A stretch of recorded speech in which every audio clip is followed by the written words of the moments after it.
हे guys, नमस्ते। Welcome back to our channel proud mommy. I am doctor Rachna Singh और मेरी daughter है Shravya. She will be 7 in February and she is 2019 born.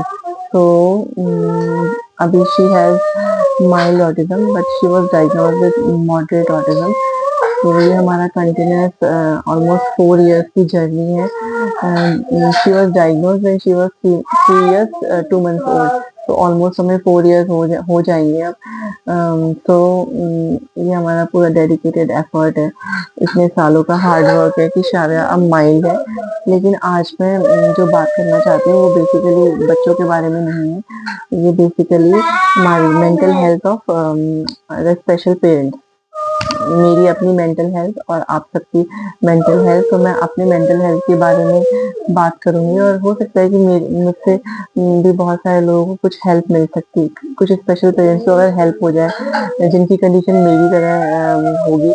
तो हम basically क्या करते हैं, जब तक हमसे कोई प्रॉब्लम नहीं आती या दुख नहीं आता, हम उसका इंटेंसिटी, उसका लेवल को हम फील नहीं कर सकते कि हाँ कितनी बड़ी प्रॉब्लम है। तो जब तक तो मुझे पता नहीं था कि शायद को ऑटिज्म है, मुझे ऑटिज्म के बारे में कुछ पता भी नहीं था पहले।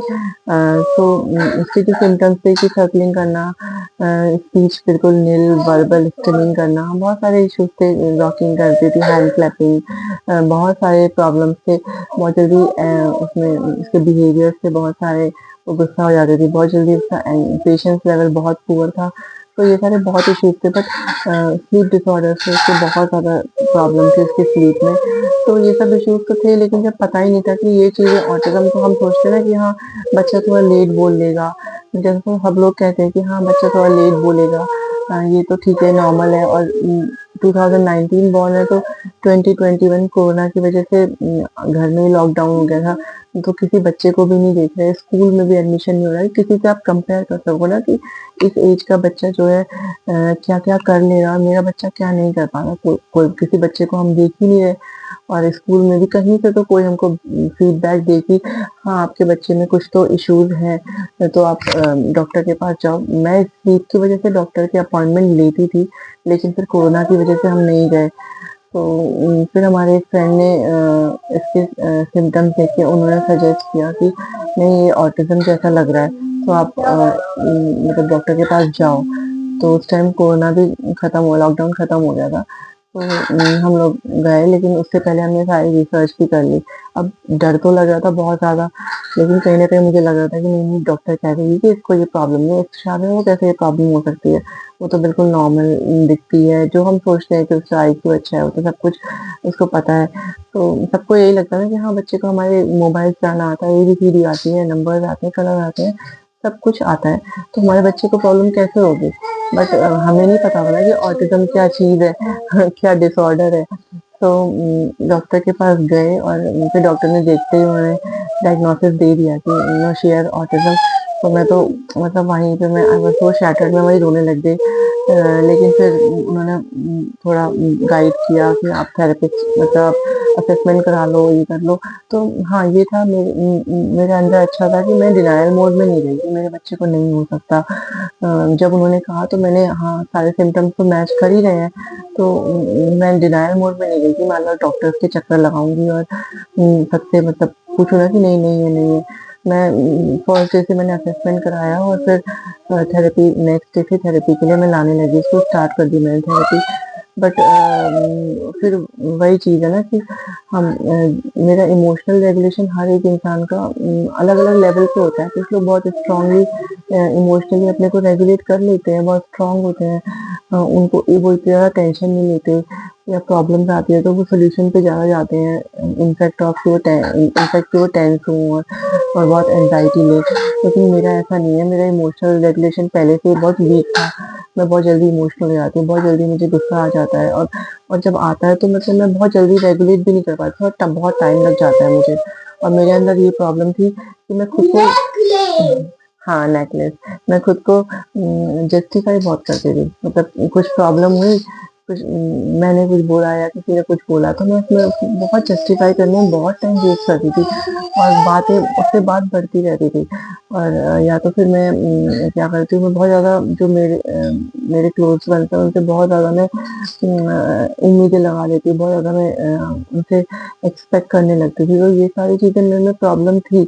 गुस्सा मेरे को जल्दी आता था और जल्दी से जाता भी नहीं था, बहुत टाइम लेती थी मैं। तो ये सारे इश्यूज़ थे और जब ये शादिया का मुझे पता चला तो मतलब ये चीज़ तो ट्रिगर हो गई एक्चुअली, बहुत ज़्यादा ट्रिगर हो गई कि मैं इमोशनली खुद को बैलेंस ही नहीं कर पा रही थी। ऊपर से इतना भागना-दौड़ना शादिया को लेके, आपको इतने सारे डिसीज़न्स लेने हैं, कहाँ जाना है, कि क्या करना है, कौन से स्कूल, मतलब बहुत ज़्यादा एक साथ प्रेशर आ गया इतना सारा कि मैं अपने आप को रेगुलेट कर ही नहीं पाई। और मैं इतने एंग्ज़ायटी में, डिप्रेशन में चली गई, बहुत स्ट्रेस में, मतलब मुझे इतनी घबराहट होती थी और ऐसा लगता है हार्ट बीट कितनी फ़ास्ट-फ़ास्ट चल रही है, मतलब बहुत परेशानी होती थी। उसके साथ मुझे शादिया को मैनेज करना है, तो मुझे बहुत डिफ़िकल्टी होती थी। और ऑब्वियस सी बात है कि जब आपको इतना स्ट्रेस होगा, प्रॉब्लम में हो गया, तो आपका गुस्सा निकलेगा और कहाँ निकलेगा, बच्चे पे निकल जाएगा या घर में और लोगों पे निकल जाएगा, तो उनसे उसकी तो बात खराब ही होगी। आप बच्चे को कहाँ इम्प्रूव कर पाओगे इस सिचुएशन में, तो नहीं कर सकते। But thanks to doctors and thank god कि मैं गई डॉक्टर के पास, मैंने साइकियाट्रिक हेल्प ली। 3-4 सिटिंग्स मैंने उनके साथ की, मेडिसिन्स हमने डिफरेंट डिफरेंट चेंज कर के हमने ली, मुझे इम्प्रूवमेंट भी आने लगा।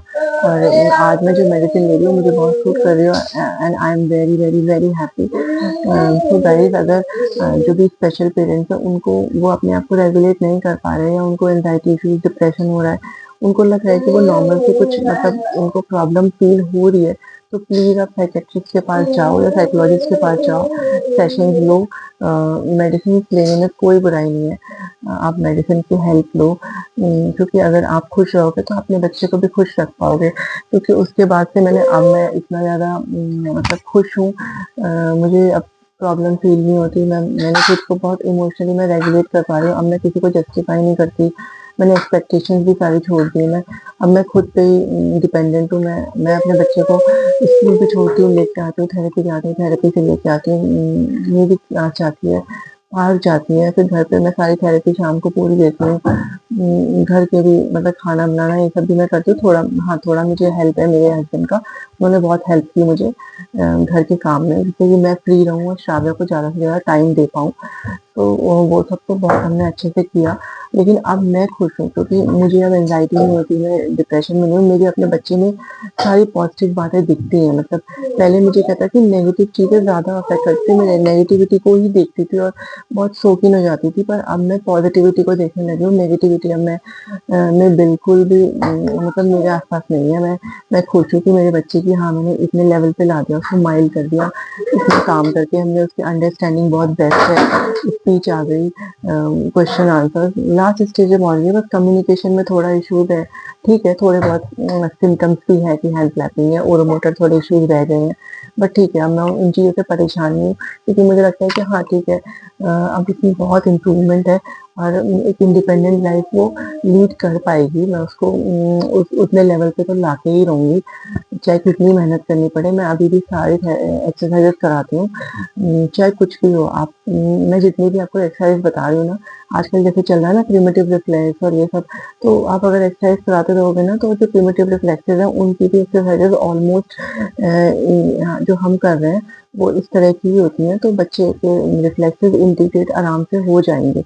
क्योंकि मैंने भी उसको हर तरह से चेक किया, रिफ्लेक्सेज़ पूरा पढ़ के सब कुछ, सारे जो भी रिफ्लेक्सेज़ हैं उनके टेस्ट करके देखे, बट उसमें अब नहीं है कुछ भी ऐसा। थोड़े इश्यूज़ हैं, बट ठीक है, वो धीरे-धीरे वो सॉर्ट आउट हो जाएँगे विद एज, और धीरे-धीरे बच्चा खुद को भी मास्क, अपनी जो कमज़ोरियाँ उनको मास्क कर पाएगा। तो वो सारी चीज़ें हैं, तो बट ठीक है, एटलीस्ट वो स्टेबल तो है और अब मैं उसके साथ बहुत खुश हूँ। मैं उसको लेके घूमती हूँ, मैं अकेले भी उसको मॉल में कहीं भी ले जाती हूँ, रेस्टोरेंट में ले जाती हूँ, वो मेरे साथ आराम से मैनेज कर लेती हूँ मैं उसको। वो अब थोड़े बहुत इश्यूज़ हैं, तो उनके लिए मैं अब टेंशन नहीं लेती, अब मैं बहुत खुश हूँ। तो अगर आप लोग को भी इस तरह से, मतलब आप मेंटली अपने आप को कंट्रोल नहीं कर पा रहे, आप इतने स्ट्रॉन्ग नहीं हो इमोशनली, तो आप मेडिसिन की हेल्प ज़रूर लो और उनसे आपकी लाइफ बहुत बेटर हो जाएगी। ये मेरा पर्सनल एक्सपीरियंस है जो मैं आपके साथ शेयर कर रही हूँ। अब मैं किसी को जस्टिफाई नहीं करती, ना मैं ज़्यादा टेंशन लेती हूँ, ना मैं जैसे हम आर्ग्यूमेंट करते हैं, ना मैं आर्ग्यूमेंट करती हूँ, मुझे फ़र्क नहीं पड़ता, मुझे अपने बच्चे से मतलब है। मुझे उसके लिए अब मुझे ये समझ आ गया है कि मुझे उसके लिए अपना एनवायरनमेंट बहुत अच्छा रखना है, अपने घर का बहुत पीसफुल एनवायरनमेंट रखना है, कोई फाइटिंग नहीं, कुछ भी नहीं, कोई नेगेटिविटी नहीं अपने आस-पास आने देनी है मुझे, तभी वो मेरा बच्चा जो है वो इम्प्रूव कर पाएगा, खुशी से अपनी लाइफ़ को लीड कर पाएगा। तो आप भी इस तरह से करें और एक गलती जो बहुत बड़ी गलती जो पेरेंट्स करते हैं वो बहुत ही वो है कि वो सॉरी मेरे दिमाग से निकल गया। सबसे इम्पोर्टेंट तो ये है कि आप अपनी जर्नी से सीखोगे जैसे-जैसे आप जर्नी आगे बढ़ती जाएगी ना, तो आपको डिफरेंट-डिफरेंट थेरेपिस्ट मिलेंगे, हर थेरेपिस्ट कुछ ना कुछ सिखा के जाएगा। आपके बच्चे के लिए वो आपके लिए कुछ ना कुछ करके जाएगा, आप कुछ तो उससे सीखोगे, मैंने ऐसे ही सीखा है और मैं सबको यही एडवाइस देती हूँ कि आप डिफरेंट-डिफरेंट जैसे ये आपका ना ये सिक्स्थ सेंस होता है मदर्स का, कि आपको आपको फ़ील हो जाता है कि यहाँ पे मेरे बच्चे का बस हो गया, अब इससे आगे से इम्प्रूवमेंट नहीं आएगी। आप कुछ और चीज़ों में उसको इन्वॉल्व करोगे, वहाँ से इम्प्रूवमेंट आएगी। मदर को ये सिक्स्थ सेंस होता है क्योंकि मैंने भी उसका स्कूल चेंज करवाया, फिर स्कूल में कितने घंटे 1 घंटे ही रखती थी, फिर थेरेपी लेके जाती थी। मैंने थेरेपिस्ट भी बहुत सारे चेंज भी किए, साथ-साथ में 2-2 थेरेपी कराती थी। तो वो सब मैंने किया। मैंने अपने अपने जो मुझे फ़ील होता था, मैं उसके अकॉर्डिंग चलती थी कि मेरे बच्चे के लिए मुझे जो बेटर लगता था, मैं उसके अकॉर्डिंग उसके साथ करती जाती थी। क्योंकि जब आप स्टार्ट करते हो ना मुझे भी एक ऑटिज़्म इंटरवेंशनिस्ट थे, उनके पास हम गए थे तो उन्होंने कहा इसको देख के कि आप ना साइन लैंग्वेज सिखाना शुरू कर दो क्योंकि आपका बच्चा हो सकता है कभी बोले ना। मतलब मैंने तो कोई रिस्पॉन्स ही नहीं किया, मुझे वो समझ ही नहीं आया, तो क्या रिस्पॉन्स करूँ मैं? कि ऐसा हो सकता है आपको लगेगा कि अगर आपका बच्चा तो बोल ही नहीं पाएगा मतलब क्या? इसके आगे क्या मतलब मैं रोते-रोते घर पहुँची। अब मुझे वो चीज़ें ना हॉन्ट करने लगी कि नहीं बोल पाएगा। क्या होगा मेरे को जो मिलता मैं सबसे पूछती थी। हर किसी की जो पेरेंट मिलते कि आपका बच्चा कितनी एज में बोला कहाँ पे आप ले जाते हो मतलब मैंने हर चीज़ जितना मैं कर सकती थी मैंने किया। लेकिन थैंक्स टू अ थेरेपिस्ट कि हाँ, वो बोली और आज इतना अच्छे से बोल रही है। तो यही है कि हम मतलब ये हो जाता है ना कि कोई ये बोल दे तो आप क्या करोगे? आप बहुत लोग डिप्रेशन में आके बैठ जाते हैं घर में, वो नहीं कर पाते। तो आप नहीं कर पाओगे तो बच्चा इम्प्रूव कैसे होगा? हमारे बच्चे ठीक हो सकते हैं, ये मैं कह रही हूँ कि ठीक हो सकते हैं, बिल्कुल ठीक हो जाएँगे, नॉर्मली करने लगेंगे। थोड़े बहुत इश्यूज़ सब में होते हैं, हम में भी तो थोड़े बहुत इश्यूज़ हैं, हम कौन-सा नॉर्मल है? मैं नॉर्मल हूँ क्या? मेरा मेंटल स्टेट नॉर्मल नहीं था ना। तो इसलिए आपको अगर ऐसा प्रॉब्लम आ रहा है तो आप हेल्प लो और बच्चे के साथ काम करो, बच्चा ठीक हो जाएगा बिल्कुल।